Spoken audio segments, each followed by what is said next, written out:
naghintay po yung miyembro ng House of Representatives for the Vice President to appear before the plenary and help the sponsor to answer the questions. So there are photos and even videos circulating that on the Monday morning, nandun po siya sa isang beach in Camarines Norte. Sa amin po yun, sa Bicol Region. So maganda kasi na-promote pa po yung Calaguas Beach. In other words,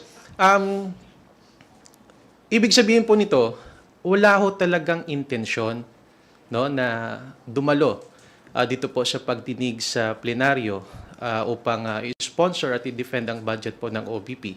Sapagkat kung meron po siyang intensyon, dapat Sunday man lang nandito na po siya sa Manila. O kaya naman, nakipag-communicate po siya sa office ni Congressman Adjong para magkaroon po ng briefing at i-prepare man lang at mapaghandaan po ng budget sponsor ang mga katanungan ni tatanong po sa OBP.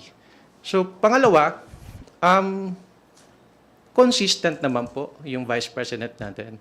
In fairness to her, consistent in the sense na hindi po siya dumalo nung Committee on Appropriations Budget hearing, pati po dito sa plenary, hindi rin po dumalo. So kung ganyan po, it shows that she's not interested with her duties and functions as the Vice President of the Philippines. So kung ganyan po yung lumalabas, probably we can ask her to step down as the Vice President. Gusto nila mag-impeachment, diba? So apparently, pakiramdam ko at sa tingin ko sa mga nangyayari, wala silang kaso for impeachment. Kaya sila nandyan.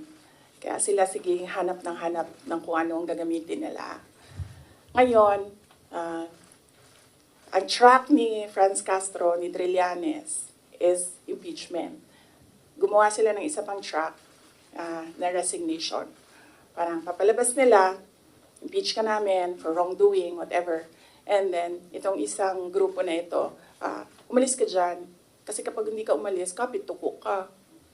Pero, hindi naman kasi ako sasagot sa young guns.